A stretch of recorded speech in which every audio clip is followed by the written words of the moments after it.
Los pueblos de colonización son pueblos que se crearon desde cero durante la dictadura franquista y son consecuencia de los planes de regadío que se desarrollaron por el Instituto Nacional de Colonización. Sin embargo, estos planes de llevar el agua a las tierras baldías de la península ibérica venían precedidos por las políticas hidráulicas de finales del siglo XIX que se habían desarrollado pues, en las legislaciones donde hizo su aportación Joaquín Costa. Igualmente, ¿no?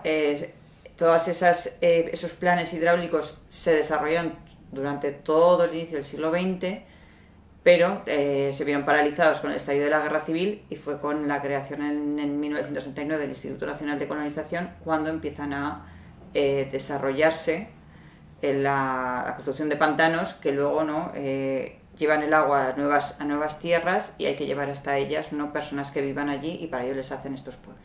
Se crearon alrededor de 300 pueblos nuevos, a los que emigraron más de 55.000 familias. También supuso una creación inédita de infraestructura para la creación de embalses, los regadíos para llevar el agua a estos territorios desiertos. Y mucha gente, muchas familias que habían sido desalojadas de esos pueblos que inundaron los embalses, se les ofreció la posibilidad de asentarse, de ser colonos en los nuevos pueblos, y otras familias con la promesa de ser propietarios por primera vez en su vida en estos nuevos pueblos, de tener tierras por primera vez. Laureano y yo nos encontramos cuando mi pueblo estaba a punto de cumplir 50 años. Entonces yo andaba inmersa en los preparativos, las celebraciones y le comenté el 50 aniversario de mi pueblo. Entonces aquello, ¿no? A ti te resultó sorprendente. Claro, porque yo, como vengo de Argentina, yo creía que todas las ciudades y los pueblos de Europa tenían por lo menos 500 años, no 50 años. Nunca me imaginé que había un pueblo que era más joven que el mío. Y tampoco sabía que eran los pueblos de colonización. Hacía unos cuantos años que estaba en Barcelona y había investigado un montón de fenómenos de la península y no tenía ni idea de lo que eran los pueblos de colonización, y amigas y amigos míos que vivían en la misma ciudad tampoco lo sabían. Entonces ahí fue cuando te pregunté o empezamos a hablar si había cosas escritas sobre el fenómeno. En principio, ¿no? Cada pueblo ha guardado como la memoria de sus colonos en libros que se han hecho en conmemoración de los 50 aniversarios.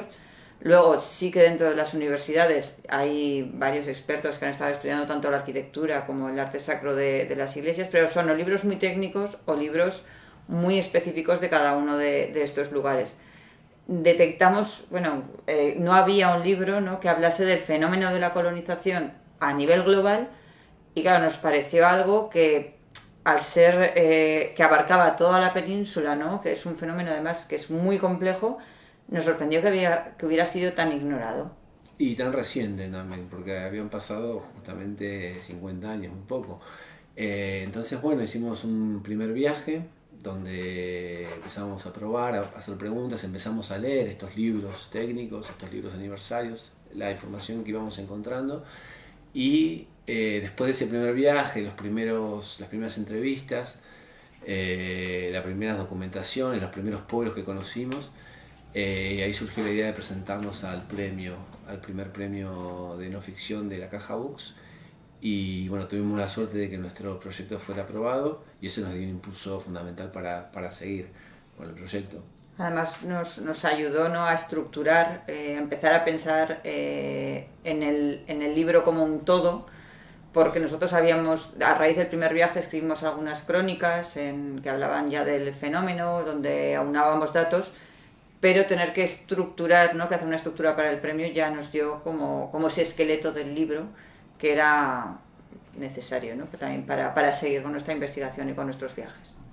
Bueno, viajamos fundamentalmente por las dos grandes regiones en las que se da la colonización, que es Extremadura y Andalucía. Tanto a Extremadura, la provincia de Cáceres, como la provincia de Badajoz.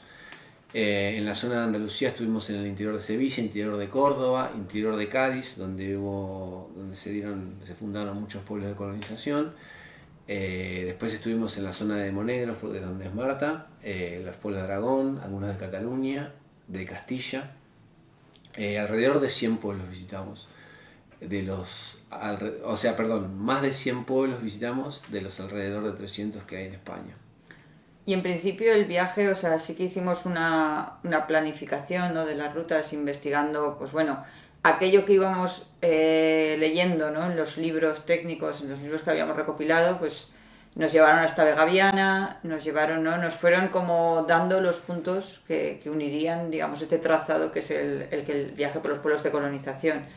Al final, entre la documentación que teníamos, las personas que hemos conocido, todas las voces coral, ¿no?, que han ido que cuentan este fenómeno, tanto por escrito como en primera persona cuando hemos hablado con ellos, dan, ¿no?, la forma y el sentido a los viajes. O sea, realmente las personas que hemos ido, ¿no?, los viajes han sido viajes hechos de personas. Y eso yo creo que ha sido lo más interesante, ¿no?, lo que hemos ido conociendo a través de lo que nos han ido contando. Y después ese contraste entre lo que planificás del viaje y la sorpresa, lo intempestivo, lo sorpresivo, lo azaroso del viaje también se dio mucho. Había pueblos a los que íbamos con contactos fijos, que esperábamos una cosa y acababa siendo otra, a veces muy buena, a veces muy mala. Y había pueblos a los que íbamos sin nada, a preguntar a la gente en la calle, porque o no nos daba tiempo para planificar alguna entrevista, o no conseguíamos los contactos buscando, entonces teníamos que ir a buscarlos in situ. Entonces fue también un poco la huella de todo ese proceso del viaje, intentamos que estuviera en el libro. Sí, a mí me gustaba decir, ¿no?, que en este viaje de colonización abrías una ventana y se asomaban 20 cabezas, ¿no? No era solo una persona asomada a la ventana, porque es infinito lo que hay detrás de cada una de las historias y de cada uno de los pueblos. La estructura de los pueblos de colonización se identifica muy fácil, ¿no?, porque cuando vas por la carretera lo primero que vas a ver es la torre, ¿no?, que sube. Las torres son la parte central del pueblo, la iglesia.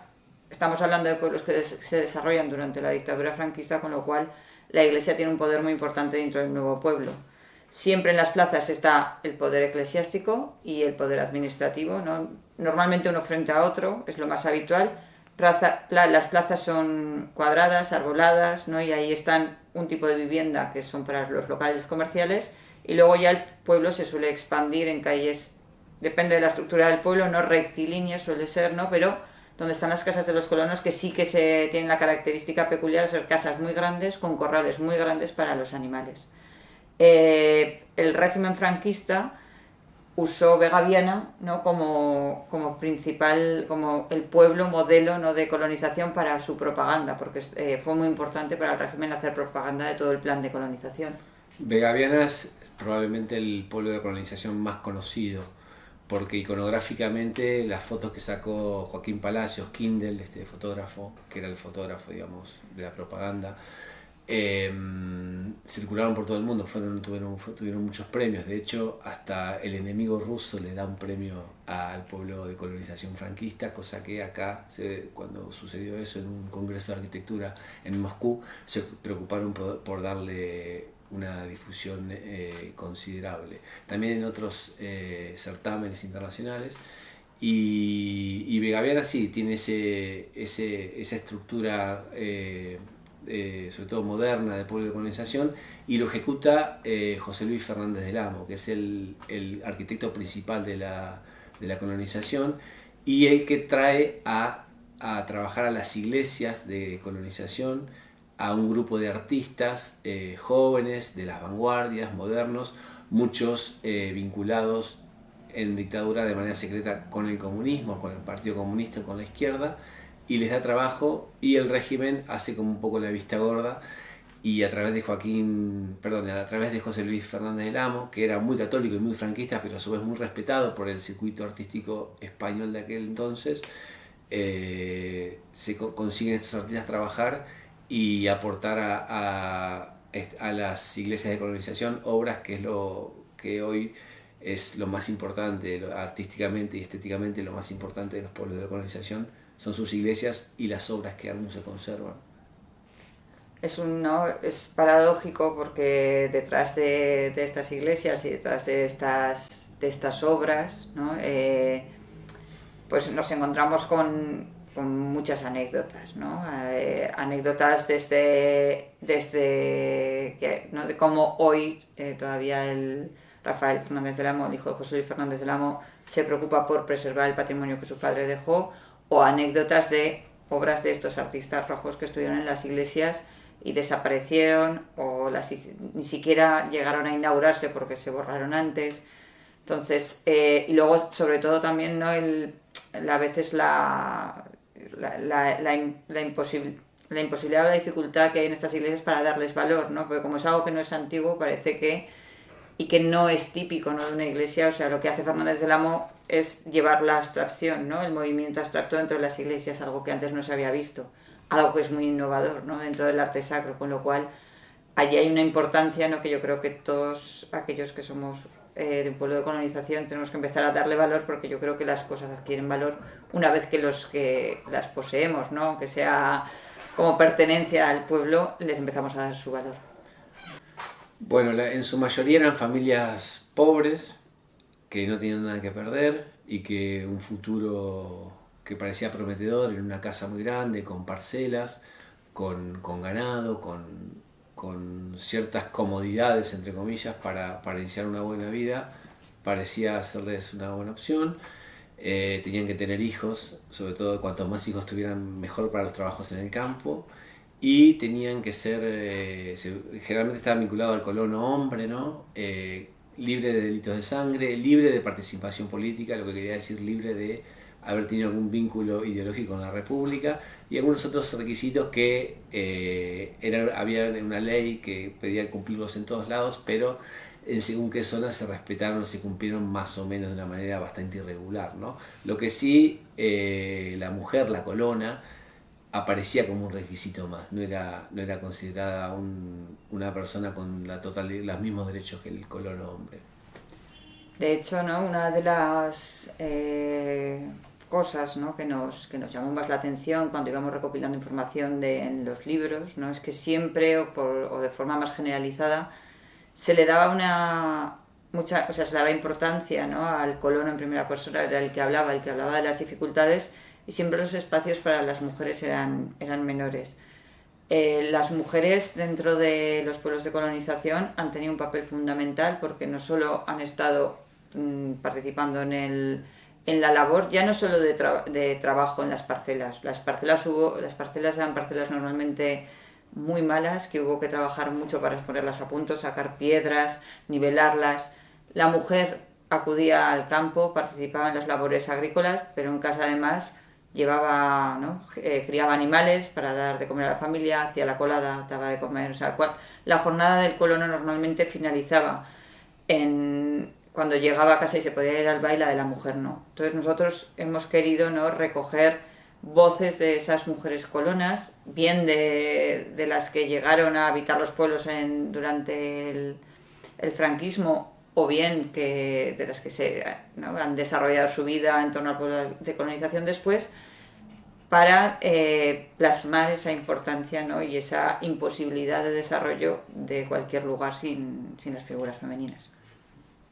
De hecho, la sección femenina de Pilar Primo de Rivera tuvo un papel destacado en los pueblos de colonización. La mayoría de los pueblos tenían un local de la sección femenina, que era un local que abría esta institución de la hermana de José Antonio, y claro, se preocupaban por moldear las conductas, las costumbres, lo que debía ser una mujer colona, y estaba muy lejos de los trabajos, o incluso de las mismas lecturas que podía tener el hombre.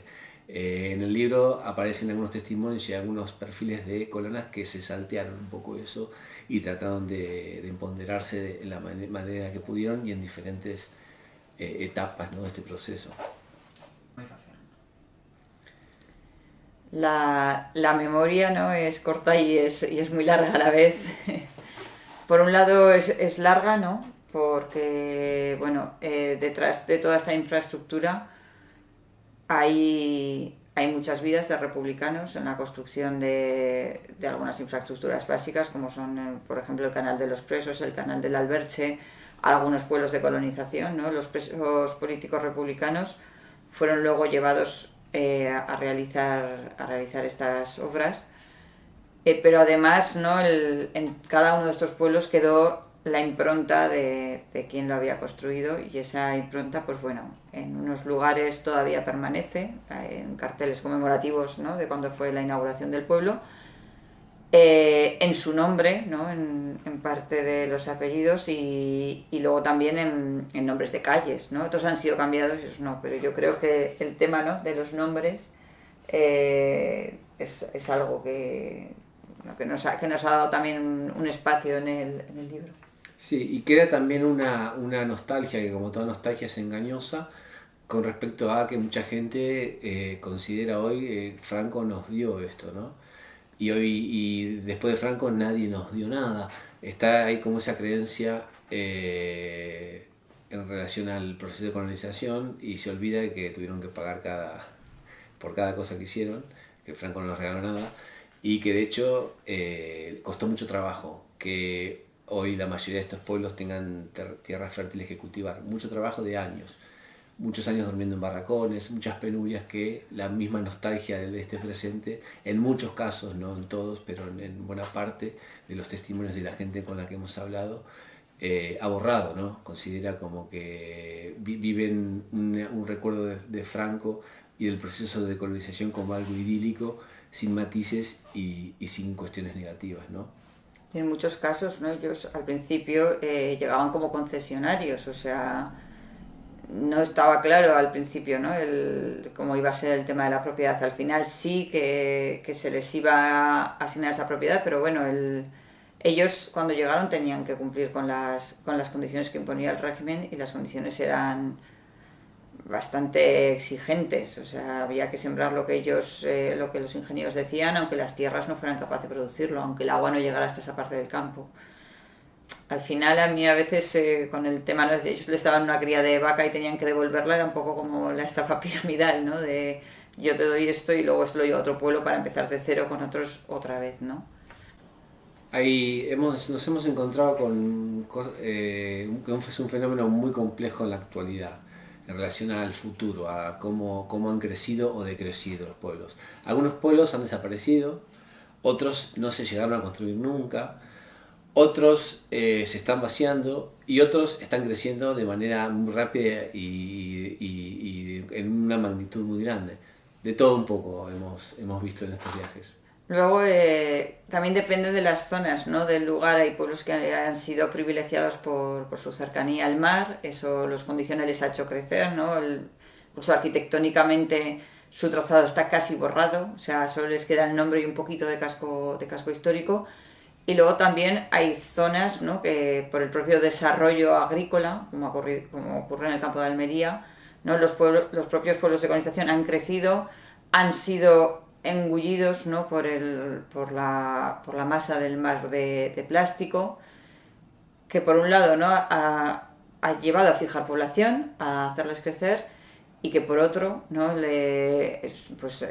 saca a la superficie, ¿no?, la necesidad de una mano de obra para explotar ese negocio, que es mano de obra migrante, con unas condiciones muy precarias de trabajo, ¿no?, que han llevado, bueno, a todos los problemas de convivencia, que realmente, como nos decía, ¿no?, uno de los entrevistados en el libro, no hay convivencia, ¿no?, o sea, no existe, o sea, hay una covivencia en una parte y en otra en un mismo espacio, y que, bueno, pues como ocurre pues en la zona del Ejido, ha traído tensiones muy grandes en la zona, y que, bueno, todavía, ¿no?, mientras España y la zona de Almería, ¿no?, sea la huerta de Europa, ese problema va a estar allí, ¿no? Y allí hay pueblos de colonización, ahí ya estamos hablando más de tema de España rural, ¿no?, que se están enfrentando pues a eso.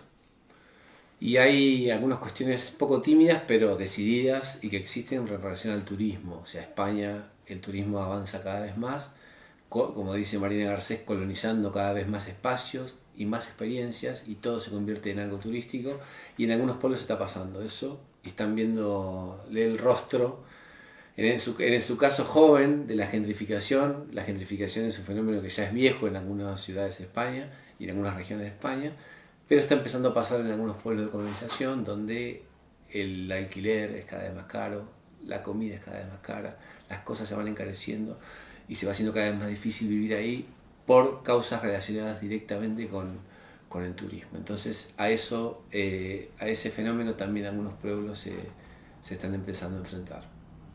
Pues yo creo que lo primero de todo se va a encontrar un viaje por una España rural que desconoce totalmente, porque cuando hablamos de España rural o España interior, ¿no? Nunca se habla de estos pueblos. Y luego se va a encontrar con historias de supervivencia y bastante, ¿no? Historias de superación más que de supervivencia, ¿no? Para sacar adelante este proyecto. Y luego se va a encontrar con lugares que conocía y que, como me ha ocurrido a mí, ¿no? Yo conocía mi pueblo, estaba acostumbrada a vivir en él, a mirarlo, ¿no? Cuando paseaba por sus calles, pero ahora lo veo de una manera diferente, ¿no? Porque le reconozco un valor que antes no le reconocía. Entonces yo espero que el lector también gane eso. Me gustaría pensar que el lector nos va a acompañar a nosotros a pasear por un pueblo, por un pueblo rural, y a que se sorprenda con una arquitectura que no imaginaba para ese pueblo rural, con un tipo de modernidad que impensable o no contada o poco explorada para un sector rural, que se va a encontrar con una iglesia completamente diferente a la que está habituado a ver, que se aleja de la iglesia gótica medieval o de cualquier otra iglesia más vinculada con la antigüedad. Y también me gustaría pensar que es alguien al que nosotros le hacemos algunas preguntas y nos ayude a responderlas, o por lo menos a hacernos nuevas preguntas, vinculada a muchos debates que analizamos en el libro. Uno es cómo contamos, cómo trabajamos la memoria histórica hoy, ¿no? Hay que mantener los símbolos franquistas y darles la debida curaduría. ¿Quién va a contar esa historia? ¿Quién va a contar qué significan los símbolos franquistas? ¿Qué partido político, qué sectores políticos van a contar eso? ¿O hay que cumplir la ley de memoria histórica, la ley de memoria democrática tal cual está ahora y quitarlos a todos? ¿Cómo se llega a un equilibrio para lograr lo que queremos, creo yo, en la mayoría de las sociedades, que es seguir fortaleciendo una sociedad democrática? Y por otro lado, otra pregunta interesante que a nosotros nos resulta interesante es cómo se mantiene el patrimonio arquitectónico. Nos hemos encontrado que en los pueblos hoy se dirimen entre se ha destruido el patrimonio arquitectónico original y en otros se mantiene, ¿no? Algunos se han declarado bienes de interés cultural, entonces no se pueden tocar ciertas estructuras de las fachadas. Otros han protegido barrios en concreto o calles en concreto para que el pueblo se mantenga más o menos inalterado, pero en otros han decidido que su pueblo no sea convertido en bien de interés cultural, así poder renovar sus casas a gusto. ¿Cómo se llega a un equilibrio? ¿Cómo hacemos para no convertir el pueblo en un museo intocable, pero a su vez no destruir el patrimonio artístico y estético que representan esos pueblos? Nos gustaría pensar en lectoras y lectores que nos ayuden a responder estas preguntas.